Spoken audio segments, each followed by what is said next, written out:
আরবের দেশে বছরে 1 থেকে 2 মাস পর্যন্ত প্রচন্ড শীত হয়, যে শীত আমার দেশে হয় না। এত হাড় কাঁপানো শীত। সেই প্রচন্ড শীতের ভিতরে শুধুমাত্র সতরের কাপড়টা নিয়ে রওনা দিয়েছেন, নগ্ন দেহে, গায়ে কোনো কাপড় চোপড় নাই। সারা রাত হেঁটে হেঁটে চলে গেছেন মদিনা পর্যন্ত। নবীজির দরজার সামনে গিয়ে দরজায় নক করেছেন। নবীজি দরজা খুলে দেখেন থরথর করে কাঁপতেছে এক যুবক, পরনে এক টুকরো কাপড় ছাড়া কোনো কাপড় তার দেহে নাই। নবীজি দেরি করলেন না, তৎক্ষণাৎ ঘরের মধ্যে ঢুকলেন। 2টা জুব্বা, আমার নবীর ব্যবহৃত 2টা জুব্বা নিয়া তার সামনে দাঁড় হয়ে বলছেন, যুবক তোমার পরিচয় পরে শুনবো, আগে তুমি তোমার এই গায়ে এই জামাটা পরো। জামা পরাইয়া দিলেন। এরপরে বলছেন, যুবক তোমার পরিচয়টা কি বলো।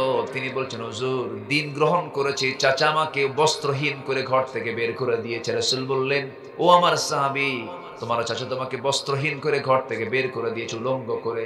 তোমার চাচা তোমাকে বস্ত্রহীন করলো, আমি তোমাকে আমার গায়ের কাপড় দিয়ে দিলাম। বিশ্বনবীর জুব্বা দেওয়া মানে কি? কি তার সম্মান কমছে না বাড়ছে? ঈমান আনলে সম্মান কমে না বাড়ে? আমার নবীজি বললেন, জুব্বা তোমারে দিয়ে দিলাম, জুব্বা পরো। এবং আমার নবীজি বললেন, সাহাবী অনেক কষ্ট করে দিন গ্রহণ করেছো, অনেক কষ্ট করে অনেক ত্যাগের বিনিময়ে তুমি ঈমানটা এনেছো। দুনিয়া তুমি বিক্রি করে দিয়েছো জান্নাতের বিনিময়ে। জান্নাত কিনে নিয়েছো, দুনিয়া বিক্রি করে দিয়েছো। সাহাবী আমি তোমাকে বলবো, তুমি আমার কাছে একটা দোয়া চাও। তুমি কি দোয়া কামনা করো বলো। সাহাবী বলছেন, ইয়া রাসূলুল্লাহ, আমি আপনার কাছে আর কি চাবো, আপনি আমার জন্য, আমার প্রিয়, আমার জন্য দোয়াটা আপনি করে দেন। আমার রাসূল সঙ্গে সঙ্গে তৎক্ষণাৎ হাত উঁচু করে আল্লাহর কাছে দোয়া করছেন, আল্লাহ আমার এই প্রিয় সাহাবী আব্দুল্লাহ জুল বাজাদাইন অনেক কষ্ট করে ত্যাগ স্বীকার করে ঈমান অর্জন করেছে। আল্লাহ আমি এই সাহাবীর জন্য দোয়া করি, তার জান এবং মালকে তুমি কাফের বেঈমানদের জন্য হারাম করে দাও। এই দোয়া শোনার সঙ্গে সঙ্গে তিনি হাওমাও করে কাঁদেন আর বলেন, ইয়া রাসূলুল্লাহ, আপনি আমার জন্য এমনটা দোয়া করলেন কেন? কাফের বেঈমানরা যদি আমাকে না আক্রমণ করে আমি শহীদ হব কেমনে? আমার সারা জীবনের তামান্না হলো আমি শহীদের মওত চাই, আমি শহীদ হতে চাই, আমার জন্য শহীদি মরণটা হয়। আপনি তো আমার জন্য উল্টা দোয়া করে দিলেন। রাসূলের সঙ্গে সঙ্গে মুস্কি হাসি মেরে বলছেন, ও আমার সাহাবী আব্দুল্লাহ জুল বাজদাইন, ওয়া ইম্মা তাআলা ফিরাশিহি, তোমার যদি শাহাদাতের তামান্না যদি লালন হয়, তুমি যদি শহীদের মওত যদি কামনা করো, তোমার মরণ যদি বিছানাও হয়, আমি আল্লাহ রাব্বুল আলামিন তোমাকে শহীদের দরজা দিয়ে দিবেন। চিন্তা করো না সাহাবী, যাও আমরা সাহাবী সুফার সদস্যদের অন্তর্ভুক্ত হয়ে যাও, যাও। তিনি আসহাবে সুফার সদস্যদের মাঝে পাঠায়া দিলেন। তাদের মাঝে তিনি বসে বসে তিনি কোরআন তেলাওয়াত করেন। তিনি যখন কোরআন পড়তেন, এই সাহাবীর তেলাওয়াতটা এত জোরে আওয়াজ হতো, সাহাবীরা এটাকে ডিস্টার্ব মনে করতেন, জোরে জোরে কোরআন পড়তেন। এক সাহাবী এসে বলছেন, ইয়া রাসূলুল্লাহ, নতুন একজন সাহাবী যোগ হয়েছে আমাদের মাঝে, আব্দুল্লাহ জুল বাজাদাইন তার নাম। সে যখন কোরআন তেলাওয়াত করে চিৎকার মেরে মেরে কোরআন পড়ে, আমাদের কষ্ট হয়, আমাদের বিরক্ত লাগে। আপনি যদি বলে দিতেন সে আওয়াজটাকে একটু ক্ষীণ করতো, আওয়াজটাকে একটু কম করতো, ছোট করতো। রাসূল বললেন, সাহাবীরা, এমন সাহাবীর বিরুদ্ধে তোমরা নালিশ করতেছো, এই নালিশ তোমাদের জন্য ঠিক হয় নাই। আমার আব্দুল্লাহর তেলাওয়াত জোরে জোরে এমনি এমনি হয় না, কারণ আমার আব্দুল্লাহ দিন গ্রহণ করতে নিয়ে তাকে বহু কষ্ট স্বীকার করতে হয়েছে, দুনিয়া তাকে বিক্রি করতে হয়েছে। আব্দুল্লাহর তেলাওয়াতে তোমরা কেউ বাধা দিও না, কারণ আমি আব্দুল্লাহকে দারুণ ভালোবাসি। জোরে কর সুবহানাল্লাহ। যুদ্ধের ডাক চলে এলো। আমার নবীজি মদিনা থেকে রওনা করলেন, জিহাদের ময়দানে তিনি রওনা করলেন। যুদ্ধ শুরু হয়ে গেছে, যুদ্ধ শেষ হয়ে গেল।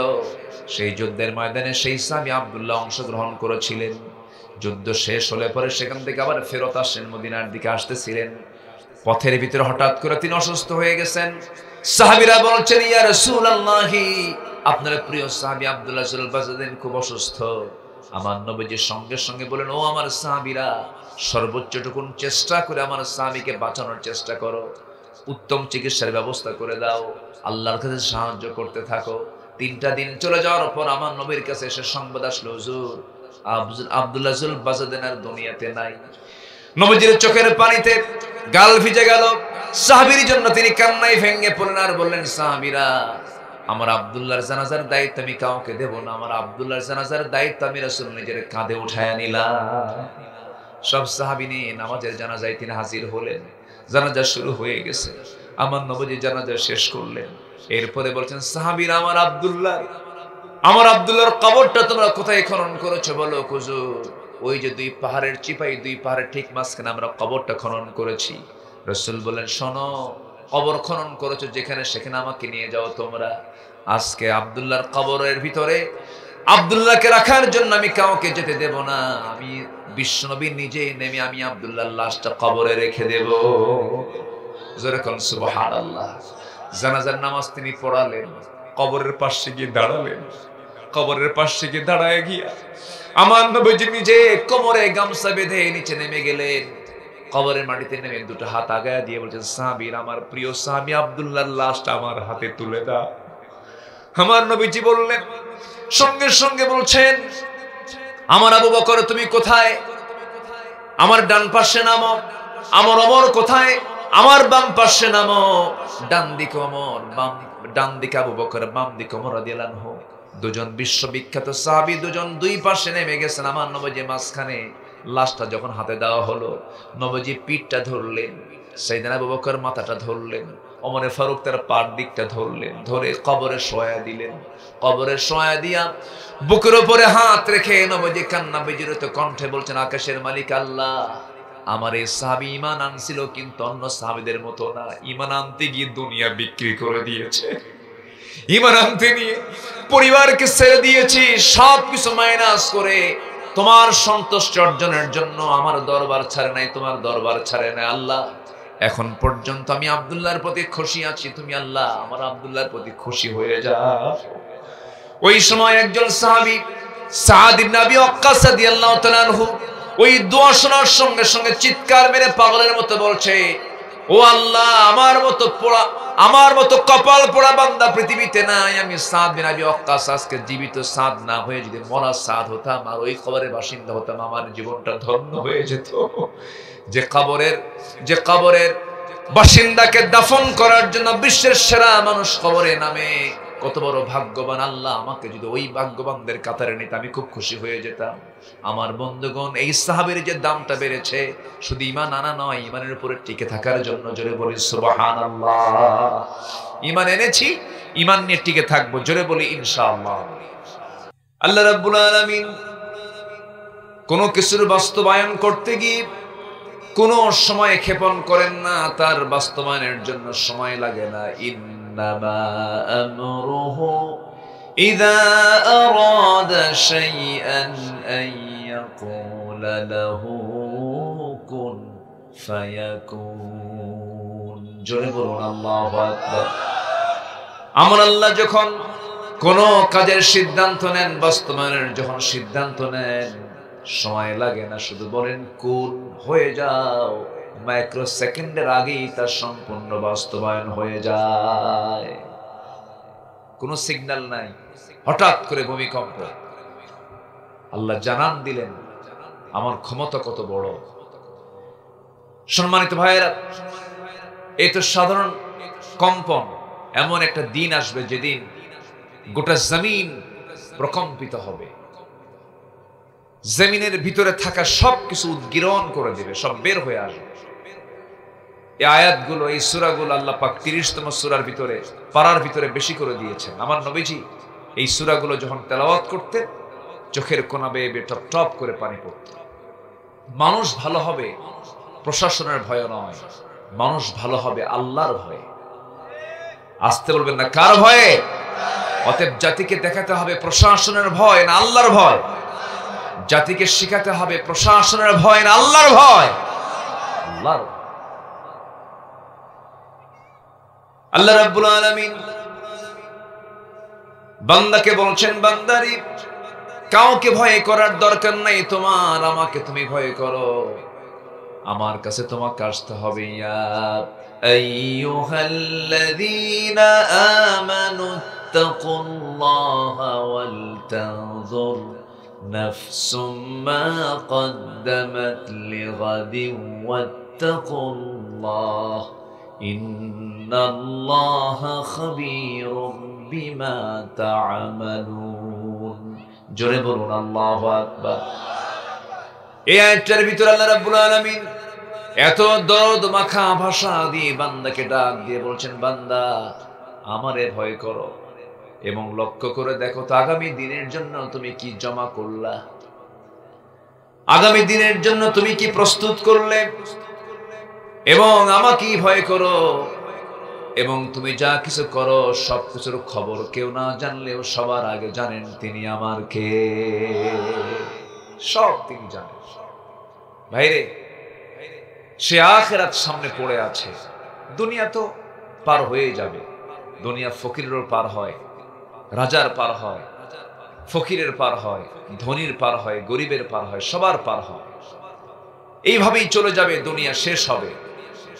কিন্তু দুনিয়ার শেষ থাকলেও আখিরাতের কি শেষ আছে? আসতে বলবেন, আখিরাতের কি শেষ আছে? যার শুরু আছে শেষ নাই, সেই দিনটা পড়ে আছে সামনে। এই জন্য আমাদের দুনিয়া সাজানো দরকার না আখিরাত সাজানো দরকার? দুনিয়ার দরকার নাই। বিয়ে শাদী করবেন না? এই আস্তে আস্তে কয়, এখন সবাই চুপ হয়ে গেছে। কি বিয়ে শাদী করবেন না? সংসার করবেন না? তাহলে দুনিয়ার দরকার আছে। কতটুকু দরকার? যতটুকু প্রয়োজন ততটুকু দরকার। অবৈধ কোনো পন্থা, অবৈধ কোনো ওয়ে, অবৈধ কোনো সিস্টেম পদ্ধতি ইমানদার কখনো গ্রহণ করতে পারে না। সম্মানিত ভাইয়েরা, আখিরাত লাগবে, দুনিয়াও লাগবে। একটা দোয়া আছে, যে দোয়াটা আল্লাহ পাক আমার রাসূলকে শিখাইয়া দিয়েছে। যারা পারেন, খুব কমন একটা আয়াত, কমন একটা দোয়া, সবাই পারবেন। আমার সঙ্গে একটু সুন্দর করে পড়ার চেষ্টা করেন। আল্লাহ রাব্বুল আলামিন বলেন, রব্বানা আতিনা ফিদ দুনিয়া হাসানাতাও ওয়া ফিল আখিরাতি হাসানাতাও ওয়া কিনা আযাবান নার ওয়াজআলনাল জান্নাতা মা'আল আবরার। জোরে বলুন আল্লাহু আকবার। আয় রব্বুল আলামিন, আমাকে দুনিয়ার কল্যাণ দাও, দুনিয়ার হাসানা দিয়ে দাও, আখিরাতের হাসানাও দিয়ে দাও, এবং বড় ভয়ঙ্কর জাহান্নাম থেকে তুমি আল্লাহ আমাকে বাঁচাইয়া দাও। এখান থেকে একটা বিষয় প্রমাণ হয়ে গেল, সবচেয়ে বড় অর্জন হলো জাহান্নাম থেকে বেঁচে থাকা। জাহান্নাম থেকে বেঁচে থাকা, জাহান্নাম থেকে বেঁচে থাকার জন্য হারাম থেকে আমাকে আপনাকে বেঁচে থাকতে হবে। কি থেকে বলেন? হারাম থেকে বেঁচে থাকতে হবে। সম্মানিত ভাইয়েরা, তাহলে আমি আমার মূল সাবজেক্টের দিকে আস্তে আস্তে চলে যাচ্ছি। আমার কথায় বুঝতে কারো অসুবিধা হচ্ছে না তো? বলি আলহামদুলিল্লাহ। আমার আগে যে ভাই আলোচনা করে গেছেন, খুব পাকা লোক, তো মজবুত মানুষ, খুব দামি দামি কথা বলেন, খুব চমকপ্রদ কথা বলেন। আল্লাহ তুমি তার কথার মধ্যে আরো বারাকাত বাড়াইয়া দাও। জোরে বলি আল্লাহুম্মা আমিন।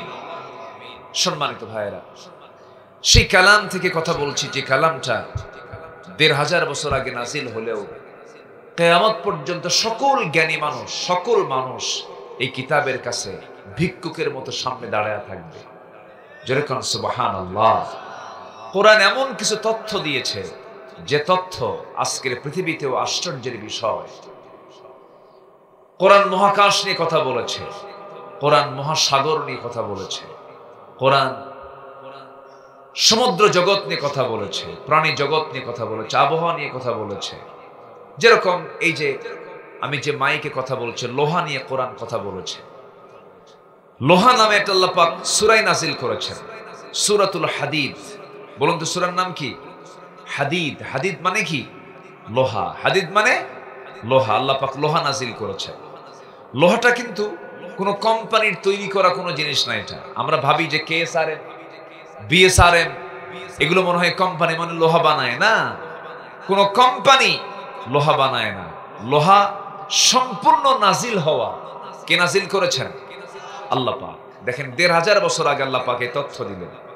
আল্লাহ রাব্বুল আলামিন বলেন, وَأَنزَلْنَا الْحَدِيدَ فِيهِ بَأْسٌ شَدِيدٌ وَمَنَافِعُ لِلنَّاسِ। সূরাতুল হাদিদ আয়াত নম্বর ২৫। আল্লাহ রাব্বুল আলামিন বলছেন, আমি লোহাকে নাজিল করেছি, যার মধ্যে রেখেছি প্রচন্ড শক্তি এবং মানুষের জন্য উপকার। লোহা না হলে পৃথিবীর মানুষ অচল হয়ে যেত। ধান কাটতে কি লাগে? এ পাশে ধানের জমি না? এই তো ধান কাটতে কি লাগে?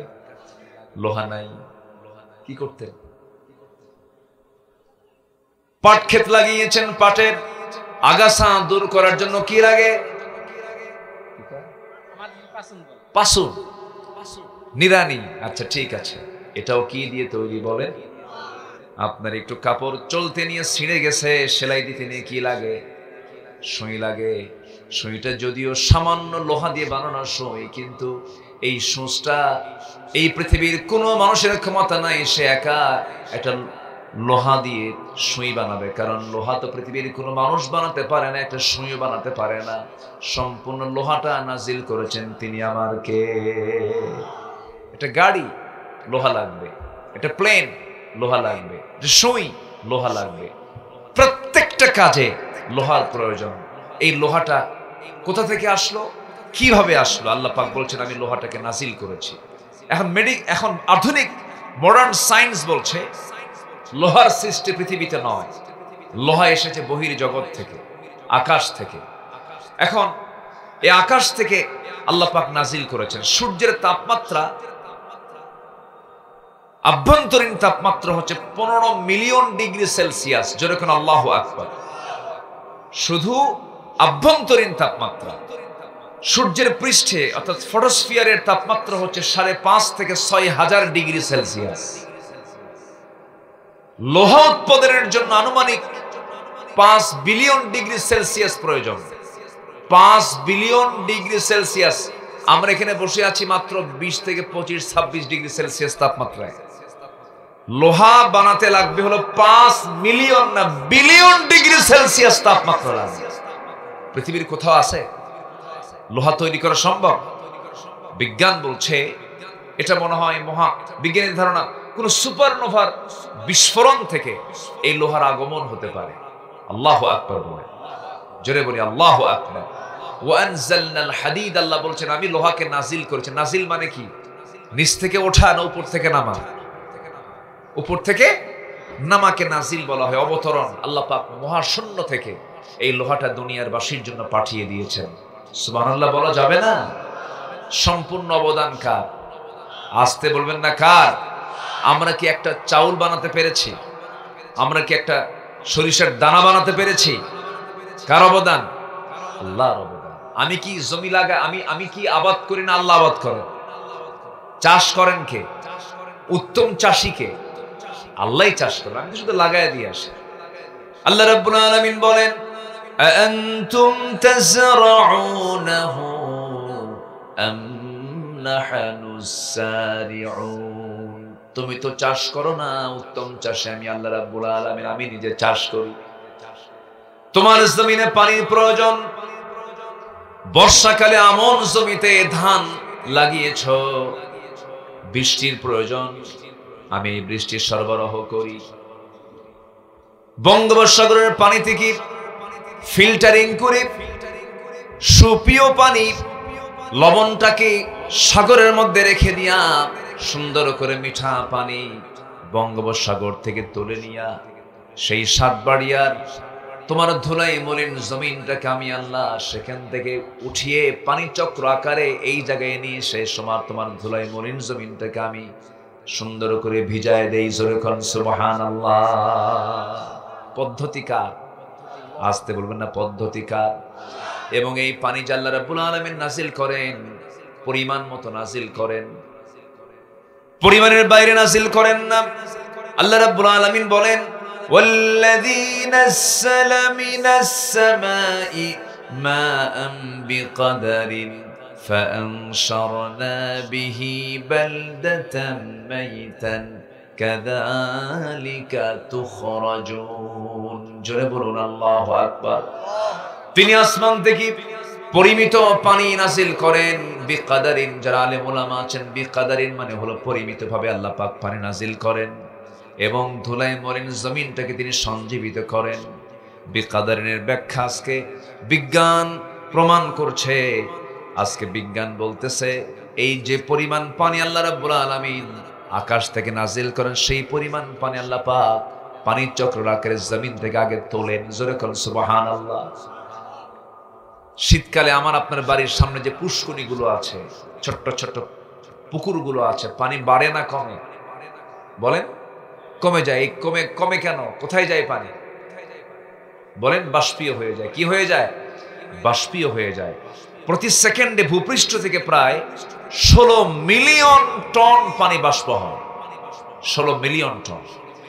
এটার বছর এটার পরিমাণ দাঁড়ায় হলো 513 ট্রিলিয়ন টনে। জোরে কেন আল্লাহু আকবার। কে করেন এটা?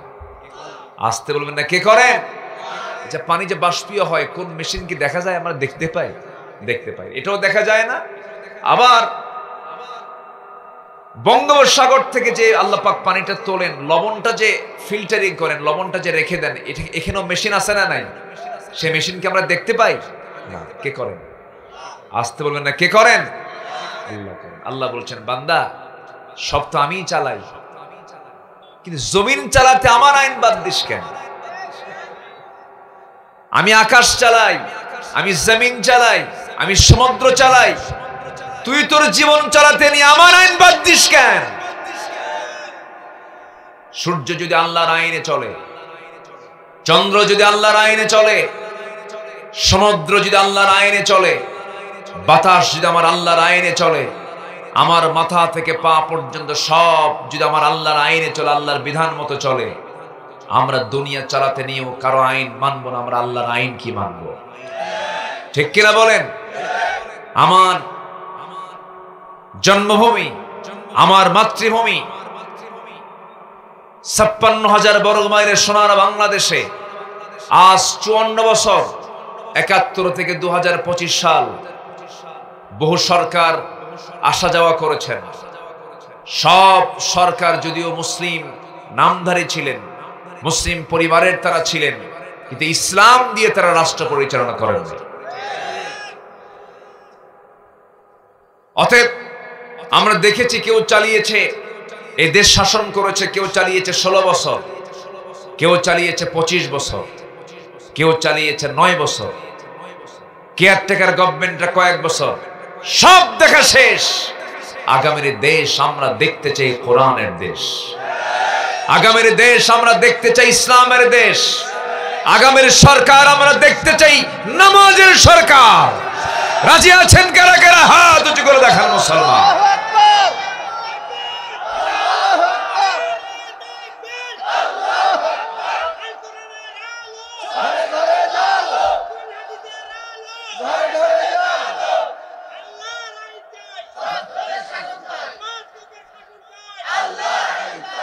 আল্লাহ কবুল করুন।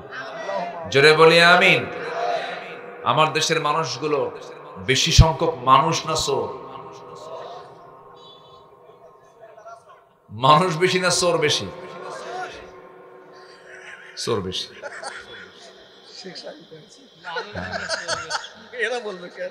জি সম্মানিত ভাইয়েরা, কি আওয়াজ হয় এখানে? ফ্যানটা বন্ধ। আপনার মোবাইল মনে হয় চলতেছে নাকি? হ্যাঁ হ্যাঁ হ্যাঁ জি। সম্মানিত ভাইয়েরা, আমার দিকে তাকান। তাহলে আমার দেশে চোরই বেশি না? তবে চোর বেশি হতো না যদি অসৎ নেতৃত্ব যদি আমার দেশে না থাকতো। চিন্তা করা যায়, চুরি করার তো একটা মাত্রা আছে। দেশের সম্পদগুলো দেশে রাখ, তাও আমরা ভাবতাম না চুরি করছিস, যা তাও দেশে রাখছে। ওরা তো নাই, টাকা পয়সাও নাই, দেশকে ফাঁকা করে সব নিয়ে চলে গেছে। সম্মানিত বন্ধুগণ, দেশের টাকা যারা বাইরে পাচার করে ওদের ফাঁসি হওয়া দরকার। আসতে বলবেন না, জোরে বলুন ঠিক কিনা? ওদের ফাঁসি হওয়া দরকার। কিসের মহাব্বত দেশের প্রতি? দেশের প্রতি বিচুল পরিমাণ কোন মহাব্বত তাদের মধ্যে কোনোদিন ছিল না। মুক্তিযুদ্ধ ছিল তাদের ব্যবসা। এই নামটা তাদের ছিল কি? ব্যবসা। আর একটা ফ্যামিলি মনে করতে মুক্তিযুদ্ধ আমার পৈতৃক সম্পত্তি। কি আমার কথা কি বুঝতেছেন আপনারা? বুঝতেছেন? আমি ৭১কে কেন স্বীকার করব না? অবশ্য অবদান আছে, জাতির অবদান আছে। জুলুম থেকে বাঁচার জন্য তারা সংগ্রাম করেছেন, দেশের জন্য তারা ত্যাগ স্বীকার করেছেন। অবশ্যই আমরা তাদেরকে সম্মান করি। কিন্তু এই যে ২৪শে অগাস্টে যে জীবনগুলো দিল, এই জীবনের তো দাম নাই মনে হয়। আসতে বলেন, দাম আছে না নাই? ৭১ তো ৫৪ বছর আগের কথা। এই যে তাজা প্রাণগুলো চলে গেল, এগুলোর জীবনের দাম নাই? প্রত্যেকটা খুনের চূড়ান্ত শাস্তি বাংলার জমিনে আমরা দেখতে চাই, দেখতে চাই। অনেক কিছু করেছেন আপনারা। জগৎধন্য আলেমে দ্বীন আল্লামা সাঈদীকে পর্যন্ত আপনারা তিলে তিলে জেলখানায় রেখে দিলেও আমরা কিছুটা সান্ত্বনা পেতাম। মানবতার জীবন যাপন তাকে করিয়েছেন। শেষ পর্যন্ত তাকে বিষ প্রয়োগ করে, পয়জনিং করে হত্যা করা হয়েছে। জাতি এগুলো ভুলবে না কখনো। সম্মানিত বন্ধুগণ, আমরা সব দেখা শেষ করেছি। আমরা একটাবার কোরআনকে দেখতে চাই। রাজি আছেন তো? ইনশাআল্লাহ। ব্যর্থ হব না সফল হব? সফল হব। আমরা আজকে আমার আলোচনার সাবজেক্টই হলো সফল হব কেমনে। জোরে বলি ইনশাআল্লাহ। ৯টা পয়েন্ট আমি আজকে কথা বলতে চাই। ১ নম্বর সফলতার দিক হলো, সফল হতে হলে ১ নম্বর পুঁজি হলো ঈমান আনতে হবে। কি আনতে হবে বলেন? ঈমান। হয়তো বলবেন অনেকে, হুজুর এত সস্তা বিষয়। ঈমান তো আনছে, আমার বাপও আনছে, আমার দাদাও আনছে। কি এরকম আছে না লোক? আছে। হ্যাঁ, হুজুর আমার দাদার নাম শরীফুল ইসলাম, আমার বাবার নাম হামিদুল ইসলাম, আমি হলাম শহীদুল ইসলাম। সবাই তো ইসলাম আছে, কে বলছে আমরা মুসলমান না? আমার বন্ধুগণ, আমার দেশে বহু লোকের নামই আছে ঈমান আলী, নামাজ পড়ে না, আছে না নাই বলেন? নাম কি বলেন? ঈমান আলী। নাম হলো ফজর আলী, ঘুম থেকে ওঠে হলো সকাল 10টায়। নাম কি রাখছে? ফজর আলী। নাম হলো হিম্মত আলী, সাইকেলের চাকা বাসঠলি শীত হয়ে পড়ে। নাম হলো খোকা মিয়া, বয়স হলো ৮০ বছর। কি আছে? খোকা মিয়া। নাম হলো বাদশা মিয়া, ভিক্ষা করে। নাম কি মিয়া? বাদশা মিয়া, ভিক্ষা করে। নাম হলো আতর আলী, গোটা গায়ে গাজার গন্ধ। নাম কি? আতর। নাম দিয়ে তো আল্লাহ রাব্বুল আলামিন বান্দাকে জান্নাত দিবেন না, বংশ দিয়ে জান্নাত দিবেন না। আমরা সবে আদম সন্তান, আমরা সবাই কিন্তু নবীর সন্তান। আমার বাপ কিন্তু নবী ছিলেন, আপনার বাপও নবী ছিলেন। কিন্তু বাপ নবী হয়ে লাভ কি? আমার আল্লাহ তাআলা বলছেন, বংশগত পরিচয় দিয়ে আমি তোমাকে জান্নাত দেব না, সুন্দর চেহারা দেখে আমি তোমাকে জান্নাত দেব না।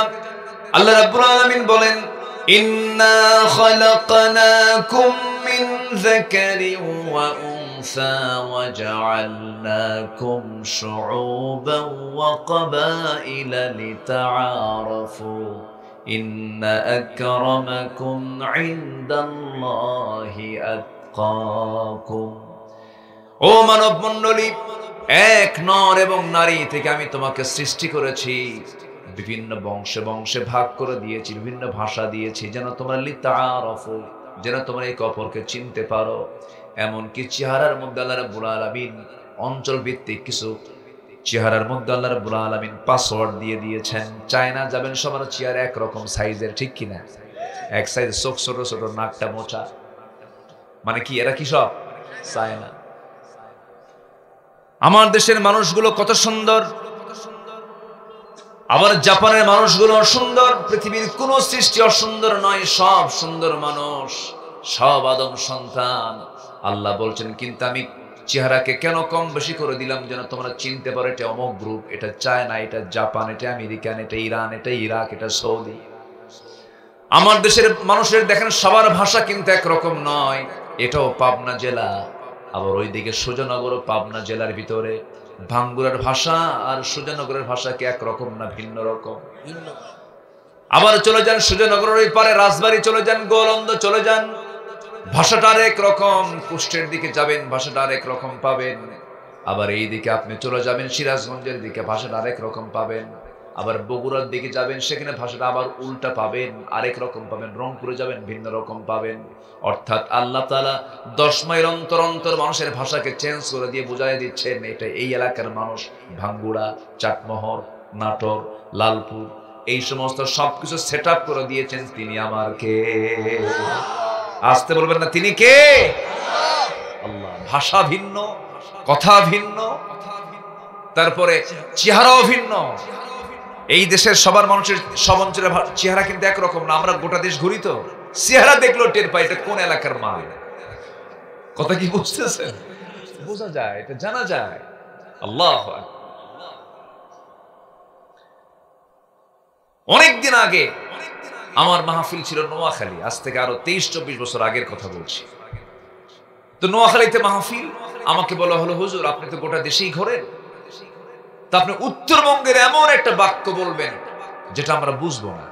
অনেকক্ষণ চিন্তা ফিকির করে উত্তরবঙ্গের গেটওয়ে, বগুড়ার একদম মেইন প্রপারে, বনানী, কলোনি, মাটিডালি, এই অঞ্চলের একটা ভাষা আমি তাকে, একটা বাক্য আমি তাকে বললাম কে রে তুই আলুতে আলু ওয়াক্কালি আলু। কি বুঝতেছেন কি আপনারা? কে রে তুই আলুতে আলু ওয়াক্কালি আলু। কিছু মিল আছে কিন্তু ভাঙ্গুরার সাথে, লাগবি না খাবি না এগুলা আছে না, কিছু মিল আছে না? আছে, কিছু মিল আছে। তো আমি এই বাক্য বলার পর উনি আমার দিকে চেয়ে আসেন অদ্ভুত ভাবে। তো বললাম আপনি কি দেখেন, আপনি কি বললেন কি? বললাম আমি তো বলছি, আপনি বুঝলেন কি সেটা আগে বলেন। কে রে তুই আলুতে আলু ওয়াক্কালি আলু। আলু কয়টা এখানে? 3টা। উনি আমাকে বলতেছেন যে যেহেতু আপনার এই এক বাক্যের মধ্যে অনেকগুলো আলু, উত্তরবঙ্গে যেহেতু আলুর দেশ, আলু দিয়ে কি একটা কিছু হবে? আসলে কি এখানে আলুর কোনো ফাংশন আছে? কিন্তু শব্দটা কি? আলু। তুমি আসলে তো আসলে, ওকে কেন নিয়ে আসলে? কেন তুই আলুতে আলু ওয়াক্কালি আলু। এই হলো ভাষা। এই ভাষা কে দিয়েছেন? আল্লাহ দিয়েছেন। কিন্তু জেনে আশ্চর্য হবেন, গোটা পৃথিবীর 4,500 যে ভাষা আছে, 4,500, আমার দেশের ভাষা হচ্ছে বাংলা। কি ভাষা? বাংলা। এরপরেও আরো 4,500 ভাষা আছে। সব ভাষার মানুষ যখন কোরআন পড়ে সব জিহ্বা সোজা হয়ে যায়। জোরে বলি সুবহানাল্লাহ।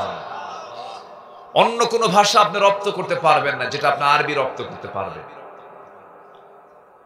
আল্লাহ রাব্বুল আলামিন কোরআনটা দিয়েছেন ঐক্যবদ্ধ হওয়ার জন্য, কোরআনকে ধরতে বলেছেন ঐক্যবদ্ধ হওয়ার জন্য। আল্লাহ রাব্বুল আলামিন কোরআনটা আরবিতে এই জন্য নাজিল করেছেন যেন তোমরা সহজেই বুঝতে পারো।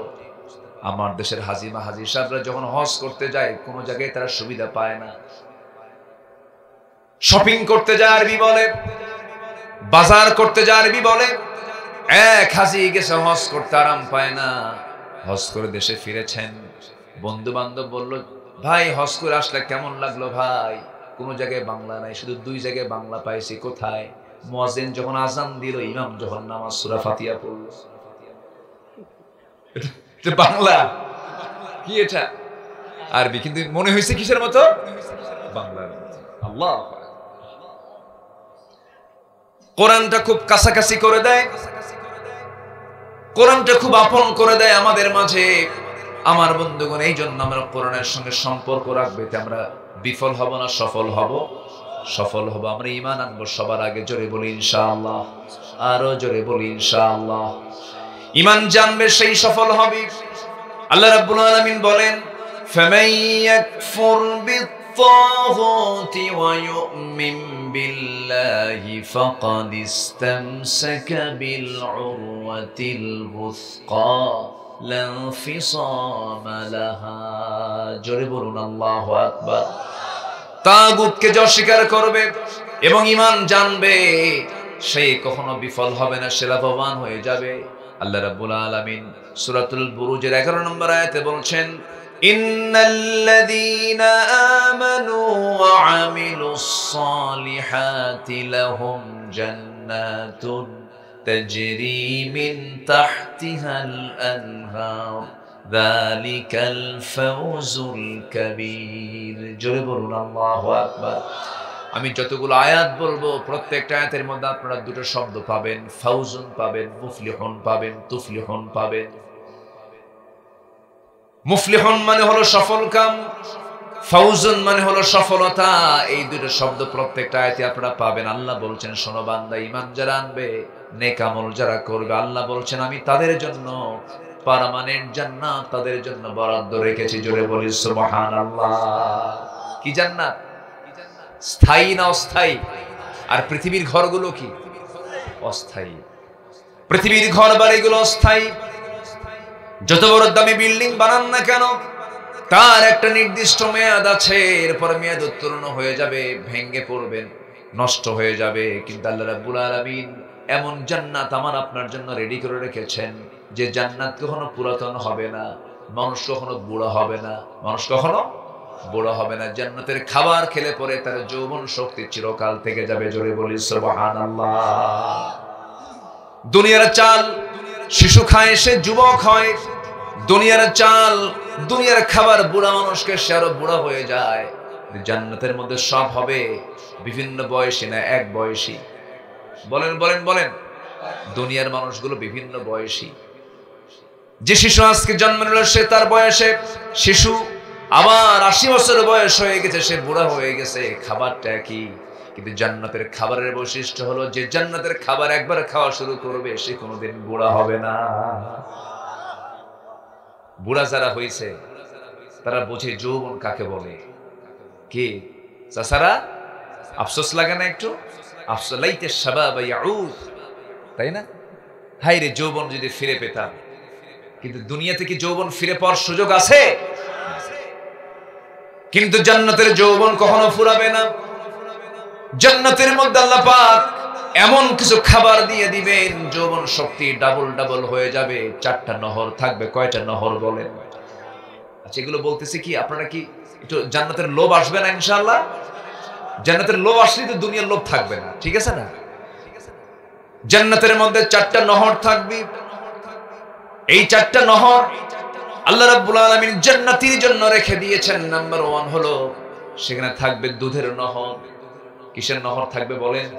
দুধের নহর থাকবে। এখানে সেই বসলাম খেতে, মনে মনে ভাবলাম পায়েস আছে কিনা, দেখে হাজির হয়ে গেছে। পায়েস কি দিয়ে তৈরি হয়?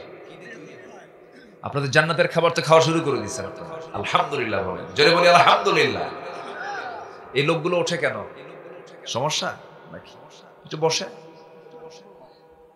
কষ্ট হচ্ছে কি আপনাদের? না, এত লোকের মধ্যে 2-1 ওঠা স্বাভাবিক, কিন্তু আমি চাচ্ছি যে এই লোকটাও না ওঠে। আমরা একদম শেষ মোনাজাত করে বিদায় হব। জোরে বলি ইনশাআল্লাহ। যদি এখান থেকে যদি কেউ বিনা কারণে ওঠেন তাহলে ভাববো আপনি পরাজিত হয়ে গেছেন। বিনা কারণে যদি উঠে যান তাহলে আপনি পরাজিত। আর যদি যৌক্তিক কোনো কারণ থাকে, এটা তো অবশ্যই হতেই পারে, এটা ভিন্ন বিষয়। কিন্তু বিনা কারণে কোরআনের মাহফিল থেকে উঠে যাওয়া মানে আপনি পরাজিত হয়ে গেছেন, আপনি জিততে পারেন না। সবাই বসুন, আমরা শেষ তক দোয়া পর্যন্ত আমরা থাকবো। জোরে বলি ইনশাআল্লাহ। জান্নাতের মধ্যে কয়টা নহর থাকবে? 4টা ঝর্ণা থাকবে, 4টা নহর থাকবে। এক নম্বর হচ্ছে দুধের নহর। আল্লাহু আকবার। দুধের নহর। তো দুনিয়ার সাধারণ দুধের মতো এই দুধ নয়, এটার কোয়ালিটি হবে অন্যরকম। নাম্বার 2 হলো মধুর নহর থাকবে। আল্লাহ রাব্বুল আলামিন জান্নাতের মধ্যে মধুর নহর রেখে দিবেন। এই দুনিয়াতে আল্লাহ রাব্বুল আলামিন মধু দিয়েছেন, এবং মধু নামে আল্লাহ রাব্বুল আলামিন যে মধুটা বানায়, সেই মধুর যে প্রস্তুতকারক, যে প্রাণীটার দায়িত্ব আল্লাহ রাব্বুল আলামিন মধু রেখে দিয়েছেন, সেই প্রাণীর নাম কি বলে? আল্লাহ রাব্বুল আলামিন তার নামে একটা সূরা নাযিল করে দিয়েছেন, সূরাতুন নাহাল। সূরাতুন নাহাল, মৌমাছি। এই মৌমাছি মধু সংগ্রহ করে, মধুর সংগ্রহ করে আমার আপনার জন্য মৌচাকে রেখে দেয়। আমি আপনি মৌচাক কেটে মধুগুলো নিয়ে আসি। কিন্তু আপনি কি জানেন, আল্লাহ রাব্বুল আলামিন বলছেন এই পৃথিবীতে যত রোগ আমি আল্লাহ দিয়েছি, প্রত্যেকটা রোগের ঔষধ আমি আল্লাহ তাআলা মধুর মধ্যে রেখে দিয়েছি। জোরে বলি সুবহানাল্লাহ। তবে জান্নাতের মধু আর দুনিয়ার মধুর মধ্যে কিছু তফাৎ আছে। দুনিয়ার মধু হলো দুনিয়ার খাবার, দুনিয়ার দুধ হলো দুনিয়ার খাবার, যা দিয়ে মল বের হয়, পেশাব বের হয়, পায়খানা বের হয়ে যায়। কিন্তু জান্নাতের মধুটা পান করলে পরে, জান্নাতের দুধ পান করলে পরে সেখানে কোনো পেশাব বের হবে না, মলও বের হবে না, কারণ জান্নাতের মধ্যে কোনো বাথরুম নাই। যেরকম সুবহানাল্লাহ। নাস্তিকরা বলে ফেলে, হুজুর এগুলো কি গল্প বলে, মানুষ কি পেশাব পায়খানা ছাড়া বাঁচবে নাকি? বেকুব, তুই তো তোর নিজের দিকে তাকাস নাই। তুই যখন তোর মার পেটের মধ্যে ছিলি 10 মাস, কোন বাথরুমে পায়খানা করছিস তুই বল? কি ঠিক আছে কিনা বলেন? তুমি তোমার মার পেটের মধ্যে যখন ছিলা 10টা মাস, তোমার মার পেটের মধ্যে তুমি ছিলে অন্ধকার একটা জায়গায় তুমি ছিলে, ফি কারারিন মাকিন। দুনিয়ার সমস্ত গোডাউন গুলো, দুনিয়ার সমস্ত ফ্যাক্টরি গুলোতে কোনো কিছু তৈরি করতে পর্যাপ্ত আলোর প্রয়োজন হয়, কিন্তু আমার আল্লাহ আমাকে যে ফ্যাক্টরিতে বানিয়েছেন সেই জায়গায় বিন্দু পরিমাণ চুল পরিমাণ কোনো আলো ছিল না, কিন্তু নিখুঁত করে আমার আল্লাহ আমাকে বানিয়েছেন। যেরকম সুবহানাল্লাহ। 10 মাস ছিলাম, পেশাব লাগছে, পায়খানা লাগছে, তা আল্লাহ যদি মার পেটে রাখতে পারেন, তিনি জান্নাতে রাখতে পারেন না? আসতে রাখতে পারেন না? সেই জাতীয় খাবার আল্লাহ পাক জান্নাতে রেখে দিয়েছেন। আল্লাহু আকবার বল। দুনিয়ার যত খাবার আছে এর মধ্যে শ্রেষ্ঠ ড্রিঙ্কিং পানীয় হচ্ছে মধু। যেরকম আলহামদুলিল্লাহ। এই মধু কে দিয়েছেন? মধু বানায় কে? মধুটা প্রস্তুত করার জন্য দায়িত্ব কার? মৌমাছি। মধু মৌমাছি সংগ্রহ করে বিভিন্ন ফুলে ফলে পড়ে।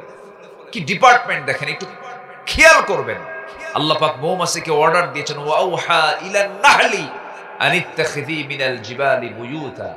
আমি মৌমাছিকে ওহী করলাম, তুমি সুন্দর করে বিভিন্ন ফুলে ফলে পড়ে মধুগুলোকে সংগ্রহ করে গাছের ডালে, বড় বড় বিল্ডিং এর তলে, প্রাসাদের নিচে সুন্দর করে বাসা তুমি প্রস্তুত করে নাও। যেরকম সুবহানাল্লাহ।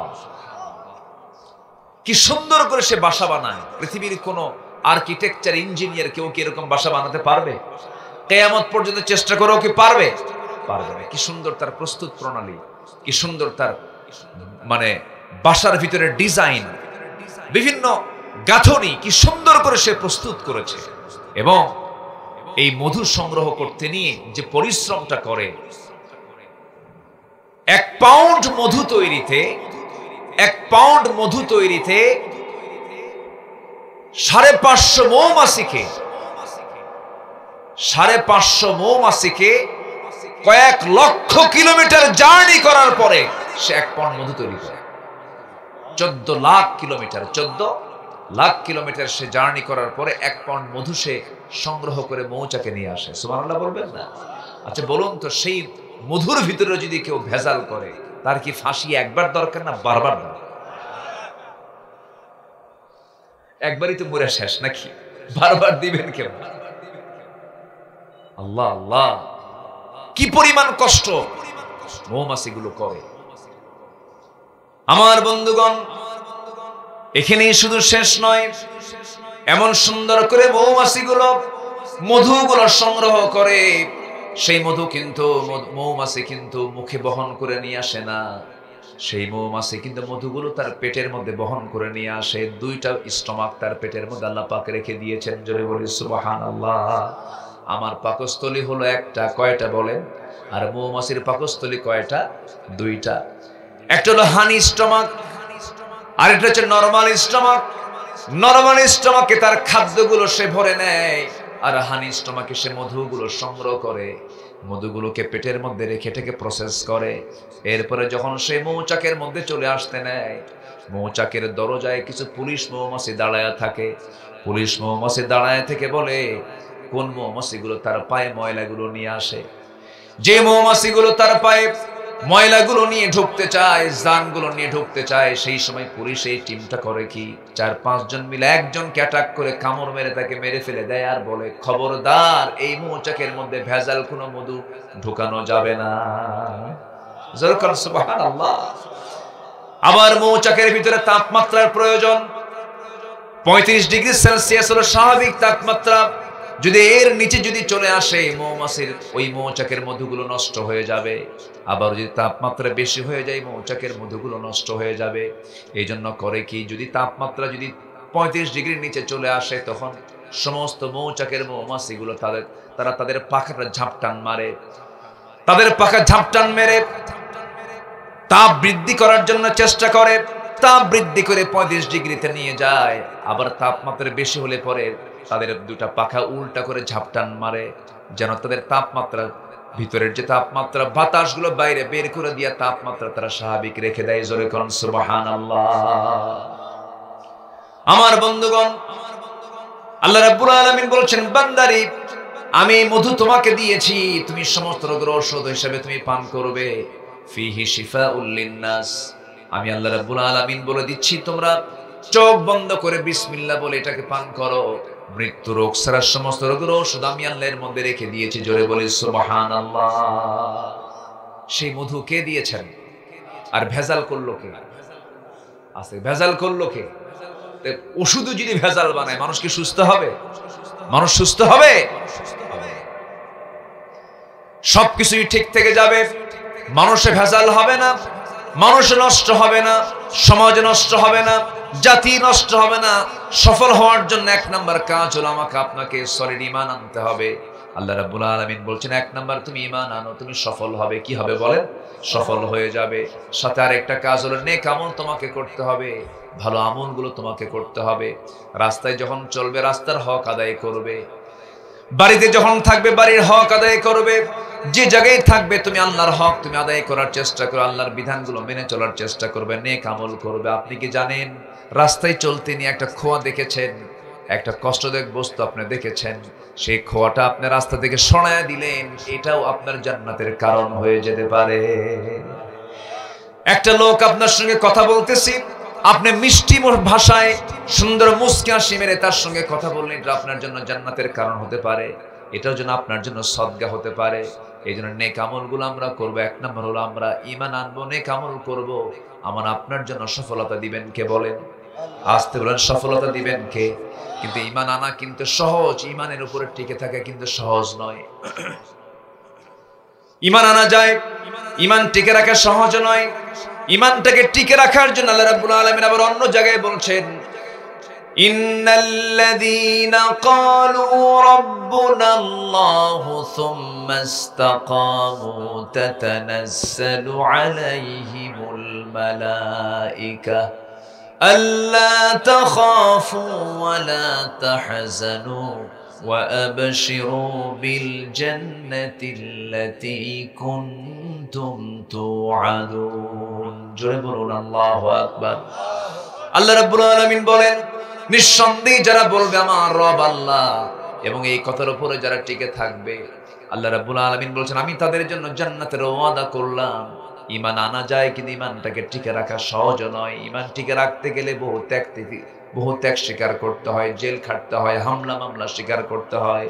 এই 16 বছর চলে গেল, বিগত সরকার যে 16 বছরের দেশটা চালিয়েছে, এর 12 বছর 13 বছর জুড়ে জেল খেটেছেন এমন লোক আছে না নাই? আসতে বলবেন না, আছে না নাই? আল্লামা সাইদি ছিলেন তার মধ্যে অন্যতম। ওই 16 বছর শাসনের 13 বছরই তাকে কারাবরণ করতে হয়েছে।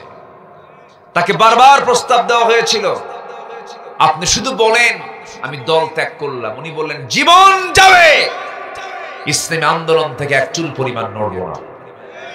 নড়েন নাই, হাসি মুখে জীবন দিয়েছেন, বাতিল শক্তির কাছে মাথা নত করেন নাই। আবার অনেক মোল্লা, আমার দেশের অনেক মোল্লা ঈমান বেঁচে খাইছে। এমন দেশ আমি খুঁজে পাই না, এমন ইতিহাস পাই নাই যে দেশে রাষ্ট্রপ্রধানও পালায়া যায়, জাতীয় মসজিদের খতিবও পালায়া যায়। পাইছেন? খতিবও পালায়, কি প্রধানমন্ত্রীও পালায়। বিশ্ব রেকর্ড এটা নাই, পৃথিবীর কোথাও নাই, পৃথিবীর কোথাও পাবেন না। দেশের শীর্ষস্থানীয় খতিব পালায়, মন্ত্রীও পালায়, কোথাও পাবেন। ঈমান বেঁচে খাওয়া নামকা অস্ত কিছু আলেম নাম ধরে কিছু কুলাঙ্গার আমার দেশে আছে না নাই? এখনো তারা শত্রুতা করছে, এখন অনেক বাজে বাজে কথা বলছে ওরা। সম্মানিত ভাইয়েরা, একটু কান লাগান। অনেক রাত হয়েছে, আমি জানি কষ্ট হচ্ছে আপনাদের, কিন্তু আমি তো অনেক আগে উঠতে চেয়েছি, কিন্তু উঠতে একটু দেরি হয়ে গেছে। কি করবেন? একটু বসেন, একটু বসেন, আপনারা একটু বসেন।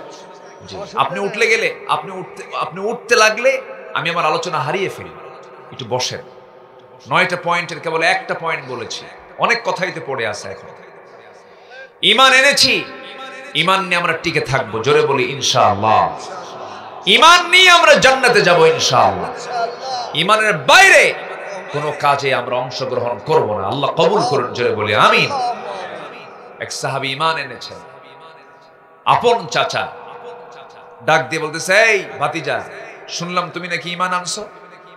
চাচা আপনি শুনবেন কেন? দেখেন, আশহাদু আল্লা ইলাহা ইল্লাল্লাহ। চাচা বলে, তোর বাপ মারা গেছে ছোটবেলায়, তুই যখন ছোট তোর বাপ মারা গেছে, তোরে আমি তিলে তিলে বড় করলাম, আমার জমিগুলো তোর নামে দলিল করে দিলাম, আমি তোর বাবা হয়ে গেলাম, আর তুই আমাকে তোয়াক্কা না করে তুই ঈমান আনলি। তুই কি জানিস কি হতে পারে এটার ফলাফল? চাচা বলেন, কি ফলাফল হবে? সমস্ত সম্পত্তি আমি তোর থেকে জোর করে নেব। উনি মুস্কি হাসি মেরে বলেন, চাচা জোর করে নিতে হবে না, আমি আপনাকে আপোষে দিয়ে দিলাম। যা। জোরে কোন সুবহানাল্লাহ। হুমকি দিয়েছে সম্পত্তি, কিন্তু ইমানদার সাহাবী বলছেন, চাচা সম্পত্তির হুমকি দিয়ে লাভ নাই, এটা আমি আপনাকে আপোষে দিয়ে দিলাম। আর কি চান বলেন? রাগের ঠেলায় জামার কলারটা টান মেরে ধরে জামা টেনে ছিঁড়ে জামাটাও খুলে নিল, এমনকি পরনের লুঙ্গিটা পর্যন্ত জোর করে খুলে নিয়েছে, উলঙ্গ করে ঘর থেকে বের করে দিয়েছে।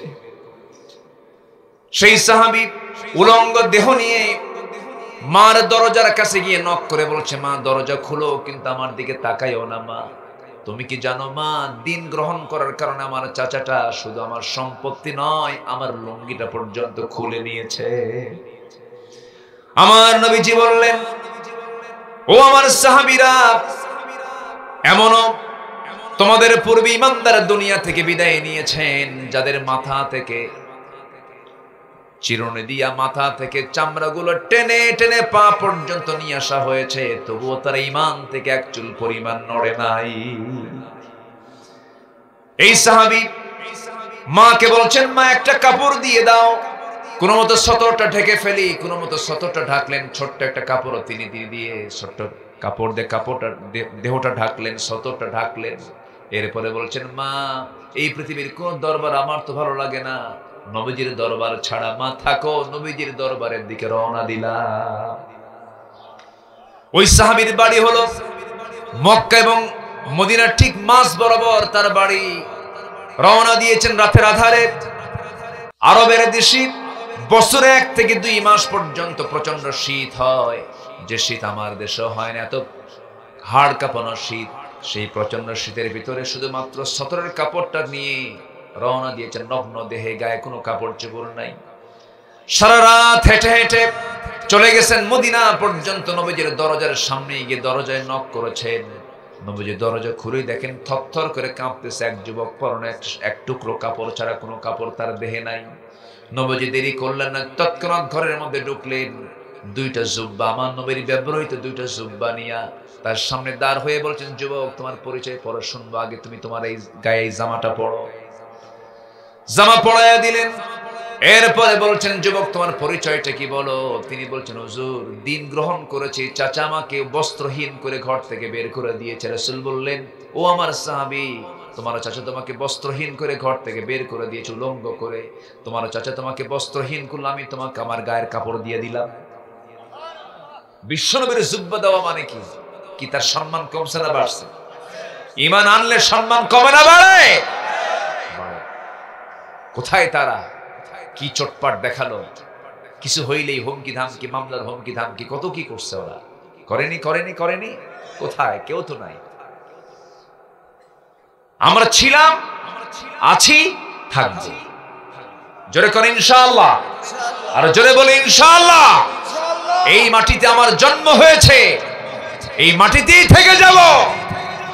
কারণ আমরা এমন কোন অপকর্ম আমাদের আল্লাহ শিখায় দেন নাই, আমাদের নেতারা শিখায় দেন নাই, কোরআন শিখায় নাই, এমন অপকর্মের ধারে পাশে আমরা যাব না। জোরে বলি ইনশাআল্লাহ। কষ্ট পাচ্ছেন নাকি আপনারা? আমার নবীজি বললেন, জুব্বা তোমারে দিয়ে দিলাম, জুব্বা পড়ো। এবং আমার নবীজি বললেন, সাহাবী অনেক কষ্ট করে দিন গ্রহণ করেছো, অনেক কষ্ট করে অনেক ত্যাগের বিনিময়ে তুমি ঈমানটা এনেছো। দুনিয়া তুমি বিক্রি করে দিয়েছো জান্নাতের বিনিময়ে, জান্নাত কিনে নিয়েছো, দুনিয়া বিক্রি করে দিয়েছো। সাহাবী আমি তোমাকে বলবো, তুমি আমার কাছে একটা দোয়া চাও, তুমি কি দোয়া কামনা করো বলো। সাহাবী বলছেন, ইয়া রাসূলুল্লাহ, আমি আপনার কাছে আর কি চাবো, আপনি আমার জন্য, আমার প্রিয়, আমার জন্য দোয়াটা আপনি করে দেন। আমার রাসূল সঙ্গে সঙ্গে তৎক্ষণাৎ হাত উঁচু করে আল্লাহর কাছে দোয়া করছেন, আল্লাহ আমার এই প্রিয় সাহাবী আব্দুল্লাহ জুল বাজাদাইন অনেক কষ্ট করে ত্যাগ স্বীকার করে ঈমান অর্জন করেছে। আল্লাহ আমি এই সাহাবীর জন্য দোয়া করি, তার জান এবং মালকে তুমি কাফের বেঈমানদের জন্য হারাম করে দাও। এই দোয়া শোনার সঙ্গে সঙ্গে তিনি হাওমাও করে কাঁদেন আর বলেন, ইয়া রাসূলুল্লাহ, আপনি আমার জন্য এমনটা দোয়া করলেন কেন? কাফের বেঈমানরা যদি আমাকে না আক্রমণ করে আমি শহীদ হব কেমনে? আমার সারা জীবনের তামান্না হলো আমি শহীদ মরণ চাই, আমি শহীদ হতে চাই, আমার জন্য শহীদ মরণটা হয়। আপনি তো আমার জন্য উল্টা দোয়া করে দিলেন। রাসূলের সঙ্গে সঙ্গে মুস্কি হাসি মেরে বলছেন, ও আমার সাহাবী আব্দুল্লাহ জুল বাজদাইন, ওয়া ইম্মা তাআলা ফিরাশিহি, তোমার যদি শাহাদাতের তামান্না যদি লালন হয়, তুমি যদি শহীদ মরণ যদি কামনা করো, তোমার মরণ যদি বিছানাও হয়, আমি আল্লাহ রাব্বুল আলামিন তোমাকে শহীদের দরজা দিয়ে দিবেন। চিন্তা করো না সাহাবী, যাও আমরা সাহাবী সুফার সদস্যদের অন্তর্ভুক্ত হয়ে যাও, যাও। তিনি আসহাবে সুফার সদস্যদের মাঝে পাঠায়া দিলেন। তাদের মাঝে তিনি বসে বসে তিনি কোরআন তেলাওয়াত করেন। তিনি যখন কোরআন পড়তেন, এই সাহাবীর তেলাওয়াতটা এত জোরে আওয়াজ হতো, সাহাবীরা এটাকে ডিস্টার্ব মনে করতেন, জোরে জোরে কোরআন পড়তেন। এক সাহাবী এসে বলছেন, ইয়া রাসূলুল্লাহ, নতুন একজন সাহাবী যোগ হয়েছে আমাদের মাঝে, আব্দুল্লাহ জুল বাজাদাইন তার নাম। সে যখন কোরআন তেলাওয়াত করে চিৎকার মেরে মেরে কোরআন পড়ে আমাদের কষ্ট হয়, আমাদের বিরক্ত লাগে। আপনি যদি বলে দিতেন সে আওয়াজটাকে একটু ক্ষীণ করতো, আওয়াজটাকে একটু কম করতো, ছোট করতো। রাসূল বললেন, সাহাবীরা এমন সাহাবীর বিরুদ্ধে তোমরা নালিশ করতেছো, এই নালিশ তোমাদের জন্য ঠিক হয় নাই। আমার আব্দুল্লাহর তেলাওয়াত জোরে জোরে এমনি এমনি হয় না, কারণ আমার আব্দুল্লাহ দিন গ্রহণ করতে নিয়ে তাকে বহু কষ্ট স্বীকার করতে হয়েছে, দুনিয়া তাকে বিক্রি করতে হয়েছে। আব্দুল্লাহর তেলাওয়াতে তোমরা কেউ বাধা দিও না, কারণ আমি আব্দুল্লাহকে দারুণ ভালোবাসি। জোরে করুন সুবহানাল্লাহ। যুদ্ধের ডাক চলে এলো, আমার নবীজি মদিনা থেকে রওনা করলেন, জিহাদের ময়দানে তিনি রওনা করলেন। যুদ্ধ শুরু হয়ে গেছে, যুদ্ধ শেষ হয়ে গেল। সেই যুদ্ধের ময়দানে সেই সাহাবী আব্দুল্লাহ অংশগ্রহণ করেছিলেন। যুদ্ধ শেষ হলে পরে সেখান থেকে আবার ফেরত আসেন, মদিনার দিকে আসতেছিলেন। পথের ভিতরে হঠাৎ করে তিনি অসুস্থ হয়ে গেছেন। সাহাবীরা বলছেন, ইয়া রাসূলুল্লাহ, আপনার প্রিয় সাহাবী আব্দুল্লাহ জুল বাজাদাইন খুব অসুস্থ। আমার নবীজি সঙ্গে সঙ্গে বলেন, ও আমার সাহাবীরা, সর্বোচ্চটুকুন চেষ্টা করে আমার সাহাবীকে বাঁচানোর চেষ্টা করো, উত্তম চিকিৎসার ব্যবস্থা করে দাও, আল্লাহর কাছে সাহায্য করতে থাকো। 3টা দিন চলে যাওয়ার পর আমার নবীর কাছে এসে সংবাদ আসলো, হুজুর আব্দুল্লাহ জুল বাজাদাইন আর দুনিয়াতে নাই। নবীজির চোখের পানিতে গাল ভিজে গেল। সাহাবীর জন্য তিনি কান্নায় ভেঙে পড়লেন আর বললেন, সাহাবীরা আমার আব্দুল্লাহর জানাজার দায়িত্ব আমি কাউকে দেব না, আমার আব্দুল্লাহর জানাজার দায়িত্ব আমি রাসূল নিজের কাঁধে উঠায়া নিলাম। সব সাহাবী নিয়ে নামাজের জানাজায় তিনি হাজির হলেন। জানাজা শুরু হয়ে গেছে, আমার নবীজি জানাজা শেষ করলেন। এরপরে বলছেন, সাহাবীরা আমার আব্দুল্লাহর কবরটা তোমরা কোথায় খনন করেছো বলো। হুজুর ওই যে 2 পাহাড়ের চিপাই, 2 পাহাড়ের ঠিক মাঝখানে আমরা কবরটা খনন করেছি। রাসূল বলেন, শোনো, কবর খনন করেছো যেখানে, সেখানে আমাকে নিয়ে যাও তোমরা। আজকে আব্দুল্লাহর কবরের ভিতরে আব্দুল্লাহকে রাখার জন্য আমি কাউকে যেতে দেব না, আমি বিশ্বনবী নিজেই নেমে আমি আব্দুল্লাহর লাশটা কবরে রেখে দেব। জোরে কোন সুবহানাল্লাহ। জানাজার নামাজ তিনি পড়ালেন, কবরের পাশে গিয়ে দাঁড়ালেন। কবরের পাশে গিয়ে দাঁড়ায় গিয়া আমার নবীজি নিজে কোমরে গামছা বেঁধে নিচে নেমে গেলেন। কবরের মাটিতে নেমে 2টা হাত আগায় দিয়ে বলছেন, সাহাবীর আমার প্রিয় সাহাবী আব্দুল্লাহর লাশটা আমার হাতে তুলে দাও। আমার নবীজি বললেন, সঙ্গে সঙ্গে বলছেন, আমার আবু বকর তুমি কোথায়? আমার ডান পাশে নামো। আমার ওমর কোথায়? আমার বাম পাশে নামো। ডান দিকে ওমর, ডান দিকে আবু বকর, বাম দিকে ওমর রাদিয়াল্লাহু আনহু। 2জন বিশ্ববিখ্যাত সাহাবী, 2জন 2 পাশে নেমে গেছেন। আমার নবীজি মাঝখানে।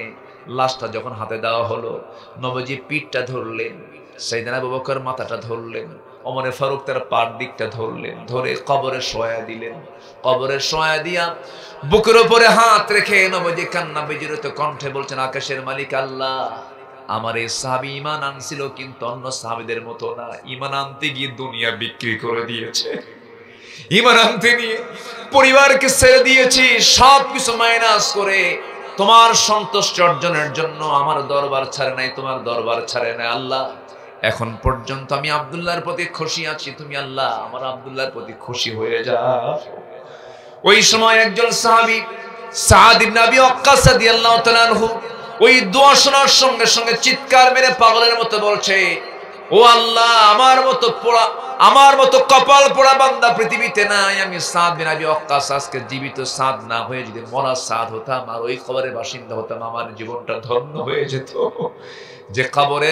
যে কবরের বাসিন্দাকে দাফন করার জন্য বিশ্বের সেরা মানুষ কবরে নামে, কত বড় ভাগ্যবান। আল্লাহ, আমাকে যদি ওই ভাগ্যবানদের কাতারে নিতে আমি খুব খুশি হয়ে যেতাম। আমার বন্ধুগণ, এই সাহাবীর যে দামটা বেড়েছে শুধু ঈমান আনা নয়, ঈমানের উপরে টিকে থাকার জন্য। জোরে বলি সুবহানাল্লাহ। ঈমান এনেছি, ঈমান নিয়ে টিকে থাকবো। জোরে বলি ইনশাআল্লাহ। সুদের কাছে যাব না, জেনার কাছে যাব না, কবিরা গুনার কাছে যাব না, ঠকবাজির কাছে যাব না, মিথ্যা কথা বলবো না, মিথ্যা সাক্ষী দেব না, গীবত পরনিন্দা পরচর্চার কাছে যাব না, ওজনে কম দেব না, জমির আইল ঠেলবো না, বান্দার হক নষ্ট করবো না, হাক্কুল্লাহ হাক্কুল ইবাদ ঠিক রাখবো। আল্লাহ পাক আমার জান্নাত ঠিক রাখবে। আল্লাহ কবুল করুন। জোরে বলি আমিন। মাহফিলে কি মায়েরা আসছে? মায়েরা আছে তো না? জি, বলি আলহামদুলিল্লাহ। জোরে বলি আলহামদুলিল্লাহ। তাহলে সফল হওয়ার জন্য 9টা কাজ কোরআনের আলোকে। 1 নাম্বার হলো ঈমান আনবো, নেক আমল করবো। জোরে বলি ইনশাআল্লাহ। আরো আছে কয়টা বলেন? 8টা। তাহলে বলেন, ওয়াজ কি এখনই শেষ হবে? সময় দিচ্ছেন তো নাকি ইনশাআল্লাহ? নাম্বার 2, পরিশুদ্ধিতা, তাসকিয়া, তাসকিয়াতুন নফস, নফসের শুদ্ধতা। আপনার সব ঠিক আছে, নফস ঠিক নাই, কাম হবে না। এই জন্য নফসের পরিশুদ্ধতার দরকার আছে না নাই? নফসের ভেজাল কেমন? জমি একজন কিনছে আপনার জমির ধারে, একজন জমি কিনছে, কিন্তু ও জমি কেনার কারণে আপনার বুকে শুধু জ্বলে, অশান্তি। হাই রে, কি হলো রে? আছে কিনা? মনে হয় এলাকায় এগুলো নাই। আছে নাকি? আছে। গ্রামে একটা ছেলে একটু ভালো চাকরি পাইছে, ভালো জায়গায় একটু ওঠা বসা করে, ভালো একটা সুনাম অর্জন করছে। ওর সুনাম দেখে, ওর অর্জন দেখে আরেকজনের ঘুম হয় না। আছে কিনা? এগুলো কিসের রোগ বলেন? বলেন কিসের রোগ? নফসের রোগ। এটা নফসের রোগ, এটা হিংসা, জেলাসি। এটা যার মধ্যে থাকবে ভাবতে হবে ওর মধ্যে কিসের রোগ ধরছে? নফসের রোগ ধরেছে। নফসের যে রোগ, এই রোগটা ধরে গেছে। এই নফসের রোগ থেকে আমাকে আপনাকে বাঁচতে হবে। সফলতা কোথায়? আল্লাহ বলছেন সফলকে, শুনে নাও, সূরাতুল আ'লা 14 নম্বর আয়াত। এখানেও আফলাহ শব্দ আসছে। ফাউজুন, আফলাহুন, আফলাহ, ফাউজ, এই শব্দগুলো প্রত্যেকটা আয়াতে আপনি খুঁজে পাবেন।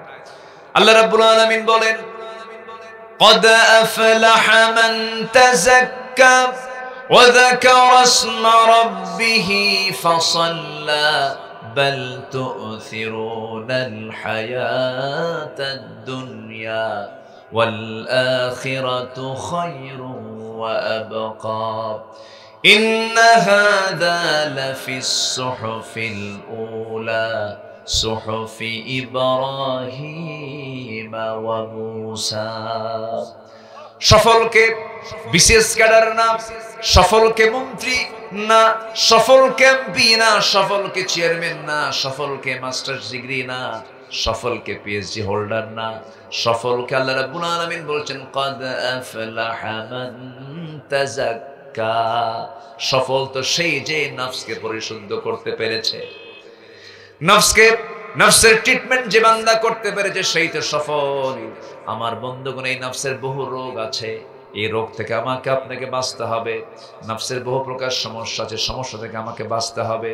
আমার বন্ধুগণ, নারীর প্রতি টান আছে না নাই? বলেন, আসতে বলবেন না, আছে না নাই? পুরুষের প্রতি নারীর টান, নারীর প্রতি পুরুষের টান। এই টানটা দিয়ে দিয়েছেন কে? আসতে বলবেন না, কে দিয়েছেন? আল্লাহ দিয়েছেন। আমার বন্ধুগণ, এই টান থাকবে না কেন? অবশ্যই থাকবে। আপনি বিয়ে করে নারীর প্রতি আপনি আকর্ষণ বাড়ায় নেন, কোনো সমস্যা নাই, কিন্তু আল্লাহ বলছেন বান্দারে বিয়ে করো কিন্তু জেনার কাছে যেও না। জেনা করলে পরে তোমার জন্য গুনাহ হবে, বিয়ে করলে তোমার জন্য সওয়াব হবে। কিন্তু আপনি যে ওই বিবাহ বহির্ভূত যে সম্পর্ক করতে যাচ্ছেন, এটা কিসের রোগ বলেন? বলেন কিসের রোগ বলেন? নফসের রোগ এটা। এই নফসের রোগ থেকে বাঁচার জন্য চেষ্টা করতে হবে। এই নফসকে ট্রিটমেন্ট করতে হবে। এই নফসকে ট্রিটমেন্ট করার জন্য সবার আগে দরকার হলো আল্লাহর কালামকে সুন্দর করে তেলাওয়াত করা। আল্লাহর কালাম যদি কোনো বান্দা সুন্দর করে তেলাওয়াত করতে পারে, এই কিতাবের সঙ্গে যদি সম্পর্ক রাখতে পারে, এই কিতাব বান্দার সমস্ত নফসের রোগ সারায় দেয়। জোরে করুন সুবহানাল্লাহ। অনুনাজ্জিলু মিনাল কুরআনি মা হুয়া শিফাউন ওয়া রাহমাহ। আমি আল্লাহ রাব্বুল আলামিন বান্দার জন্য কোরআনটাকে নাযিল করে দিয়েছি রহমত করে এবং শেফা করে, সমস্ত রোগের আরোগ্য করে বানিয়ে দিয়েছি। বান্দা কোরআনটা সুন্দর করে পড়ো, তোমার ঈমানটা ফ্রেশ হয়ে যাবে। কোরআন দিয়ে তোমার নফসের ট্রিটমেন্ট করো। আমার বন্ধুগণ, এই দুনিয়াতে একজন নবী বড় একটা পরীক্ষায় পড়েছিলেন, নারী ফিতনায় পড়েছিলেন। তিনি জেলও খেটেছেন, খুব সুন্দর চেহারার অধিকারী আল্লাহ পাক তাকে করেছিলেন। সেই নবীটার নাম কি বলেন?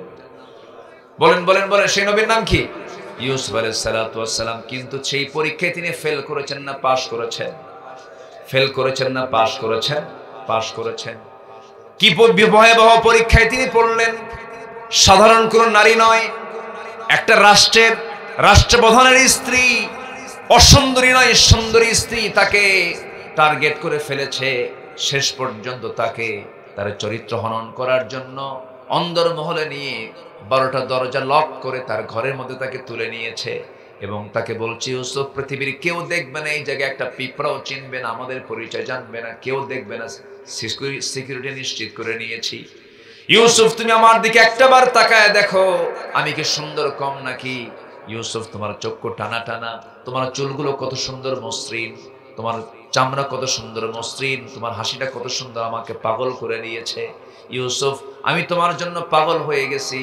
তাফসীরে আসছে, জুলাইখা করলো কি, চুলের খোপাটা ছেড়ে দিয়া জামার আস্তিনের কাপড়গুলো আস্তে আস্তে খুলতে লাগলো।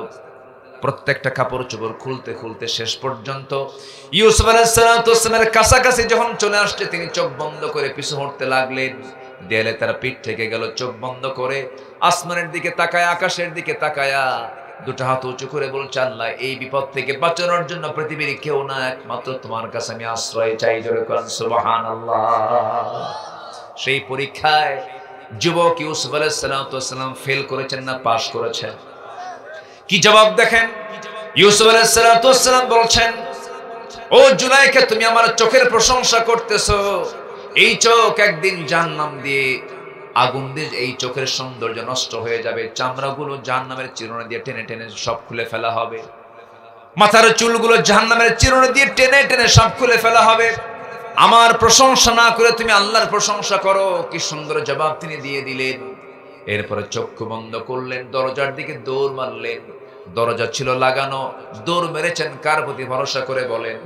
কিন্তু আল্লাহ পাক তার জন্য ভরসা করার জন্য, তার জন্য আল্লাহ রাব্বুল আলামিন প্রত্যেকটা দরজাগুলোকে আল্লাহ রাব্বুল আলামিন পট পট করে খুলে দিয়েছেন। যে বান্দা আল্লাহর পথে আসতে চাই তাকে সাহায্য করেন তিনি। আমার কে? আমরা কার পথে আসার চেষ্টা করব? আমাকে সাহায্য করবেন কে? এই জন্য যুবকরা আজকের দুনিয়াতে, বিশেষ করে যুব সমাজ, যাদের বলবো, যুব সমাজকে বলবো, তোমার ঈমানকে মজবুত রাখার জন্য কয়েকটা জিনিস থেকে তোমাকে দূরে থাকতে হবে। নাম্বার 1 হলো সময়কে নষ্ট করা যাবে না। নাম্বার 2 হলো তোমার সময়কে নষ্ট করে নারীর পেছনে, অবাধ যৌনাচারের পেছনে সময়কে নষ্ট করার কোনো সুযোগ তুমি দিবা না। তোমার যৌবনের দাম দিয়েছেন আল্লাহ রাব্বুল আলামিন নিজে। আল্লাহ বলছেন, যে ব্যক্তি যৌবন করলে আমার ইবাদত করবে, আমি তাকে আর শাজিমের ছায়ায় তাকে আমি জায়গা করে দেব। জোরে করুন সুবহানাল্লাহ।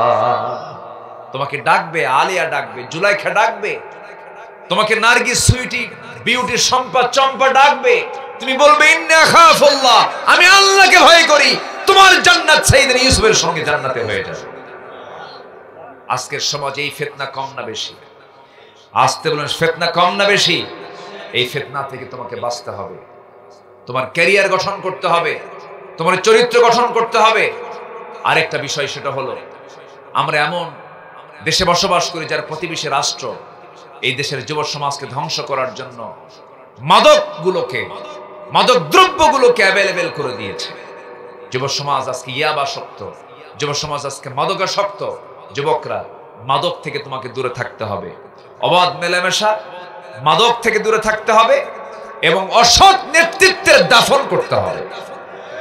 অসৎ কোন নেতৃত্ব মানা যাবে না। যে নেতা তোমার হাতে অস্ত্র তুলে দেয়, যে নেতা তোমার হাতে নারী তুলে দেয়, ওই সমস্ত নেতার মুখে জুতা মারো, জুতা মারো, জুতা মারো। এরা শেষ করে দিয়েছে যুব সমাজকে, এরা শেষ করে দিয়েছে। এই জন্য যুবকরা ওই নেতৃত্ব মানবা না যে নেতৃত্বে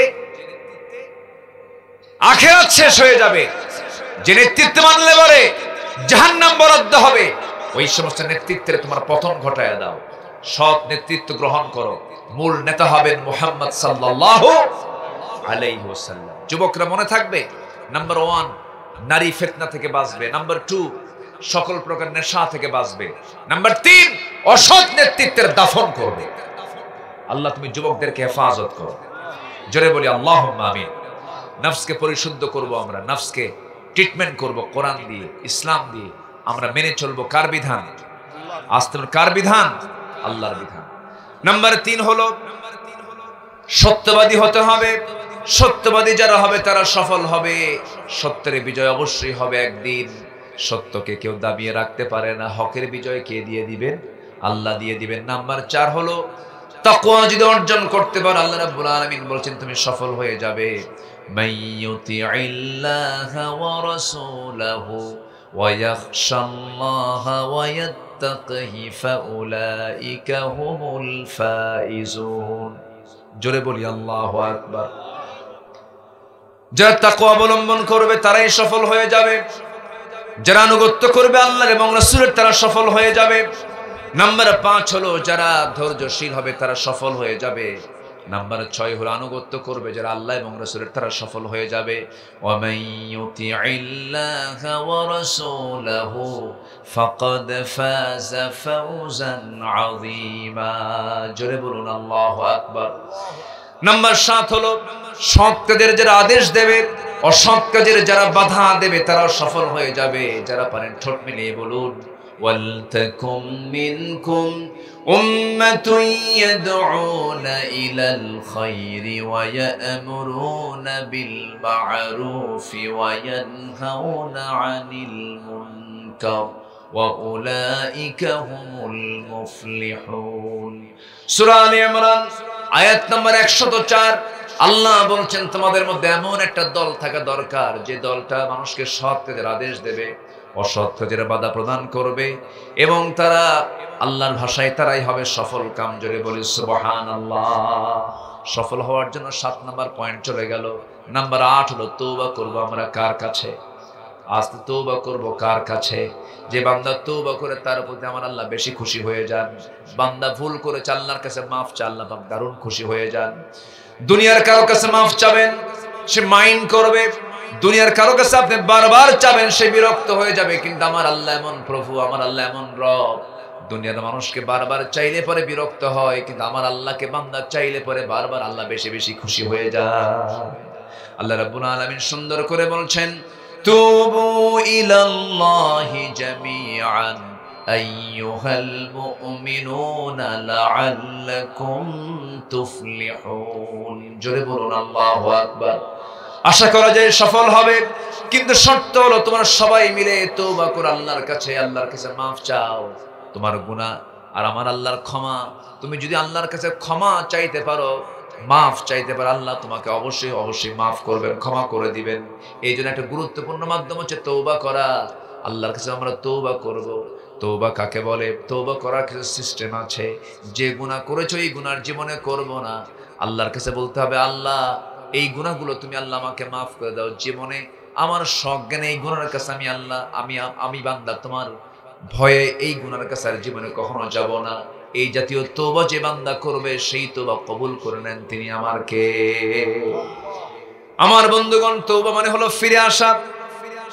নাম্বার 9 হলো ওই সমস্ত বান্দাগুলো সফল কাম যাদের মধ্যে 7টা গুণ খুঁজে পাওয়া যাবে। মনে মনে সবাই রাখবেন, এগুলোকে মুখস্থ রাখার চেষ্টা করবেন। 7টা গুণ থাকবে যার সে সফল হয়ে যাবে। আল্লাহ রাব্বুল আলামিন 7টা গুণের কথা এক জায়গায় বলে দিয়েছেন, قد أفلح المؤمنون الذين هم في صلاتهم خاشعون والذين هم عن اللغو معرضون والذين هم للزكاة فاعلون والذين هم لفروجهم حافظون। জোরে বলুন আল্লাহু আকবার। সফল হওয়ার জন্য 7টা গুণ, কয়টা গুণ দরকার? আবার সফলতার জন্য 9টা বৈশিষ্ট্য আমাদের মধ্যে থাকতে হবে। এর মধ্যে 9 নম্বরে চলে আসছে, 8টা বলে ফেলেছি। 7টা গুণ কি কি? নাম্বার 1, যারা নামাজকে সুন্দর করে আদায় করবে। নাম্বার 2 হলো যারা বাজে কথা থেকে জিহ্বাকে যারা বিশ্রাম রাখবে। নাম্বার 3 হলো ওই সমস্ত বান্দাগুলোকে আল্লাহ রাব্বুল আলামিন সফল বলেছেন যে সমস্ত বান্দাগুলো যাকাত ঠিকমতো আদায় করবে। নাম্বার 4 হলো ওই সমস্ত বান্দাগুলোকে আল্লাহ রাব্বুল আলামিন জান্নাতের ওয়ারিস বানায় দিবেন যে বান্দাগুলো তাদের লজ্জাস্থানের যারা হেফাজত করবে। নাম্বার 1 নামাজ। নাম্বার 2 হচ্ছে জিহ্বাকে বাঁচানো বাজে কথা থেকে, বাজে কর্ম থেকে। নাম্বার 3 হলো কি? যাকাত ঠিকমতো আদায় করে। নাম্বার 4 হলো লজ্জাস্থানের হেফাজত করে। নাম্বার 5 হলো ওয়াল্লাযীনা হুম লিআমানাতিহিম ওয়া আহদিহিম রাউন, যারা আমানত ঠিক রাখবে, যারা ওয়াদা ঠিক রাখবে। নাম্বার 6। নাম্বার 7 হলো নামাজ দেশের নামাজ শেষ, ওয়াল্লাযীনা হুম আলা সালাওয়াতিহিম ইউহাফিজুন, যারা নামাজের ব্যাপারে যারা যত্নশীল হবে। এই 7টা কাজ আছে যার, জান্নাতও আছে তার। জোরে কোন সুবহানাল্লাহ। নামাজ 5 ওয়াক্ত পড়বেন কারা কারা? একটু হাত তুলে দেখান তো দেখি। জোরে বলি ইয়া আল্লাহ, আর জোরে বলি ইয়া আল্লাহ। আমাদেরকে 5 ওয়াক্ত সালাত আদায় করার তৌফিক তুমি আল্লাহ দিয়া দাও। জোরে বলি আমিন, আরো জোরে আমিন, আরো জোরে আমিন। হাত নামান। কষ্ট দিয়ে ফেললাম মনে হয়। নামাজ পড়লে কার উপকার হবে? আমার উপকার হবে। জাহান্নাম থেকে বাঁচবো আমি। বাড়িতে বউ যদি নামাজ না পড়ে সুন্দর করে বুঝায় দিবেন। বউ নামাজ না পড়লে কি করবে আপনি বলেন? একজনকে মারবো। কথা নাকি এগুলো? এতক্ষণ ওয়াজ শুনে মারার হুকুম পাইছেন না? মারবেন কেন?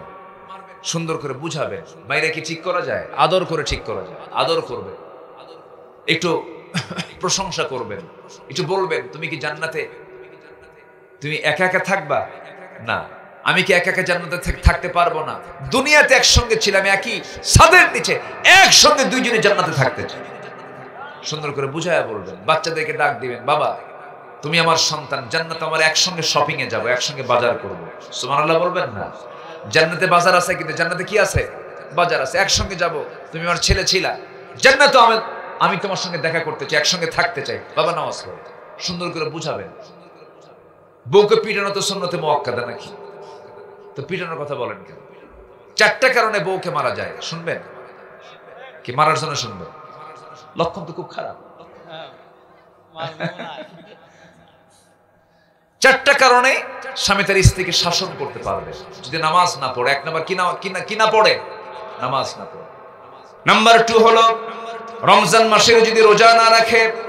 নাম্বার 3 হলো যদি স্বামীর আনুগত্য, যদি বৈধ আনুগত্য যদি না করে।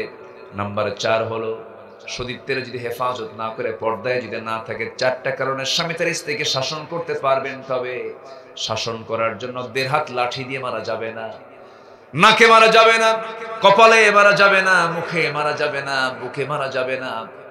মারবেন কই? মারার জায়গায় তো শেষ। সামজে ছিল মারার কোনো কায়দা নাই। মারতে গেলে 1.5 হাত লাঠি লাগবে না, 1.5 হাত লাঠি দিয়ে মারলে হবে না।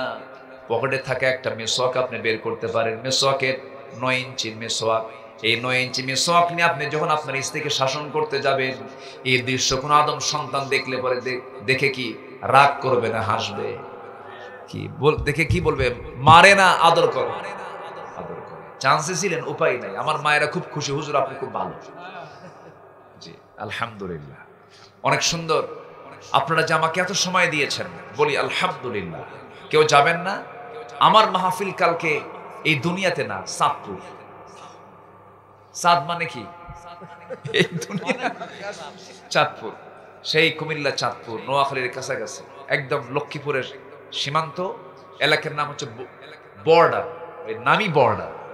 ওই এলাকায় সেখানে মাহফিল আছে, সেখানে যেতে হবে।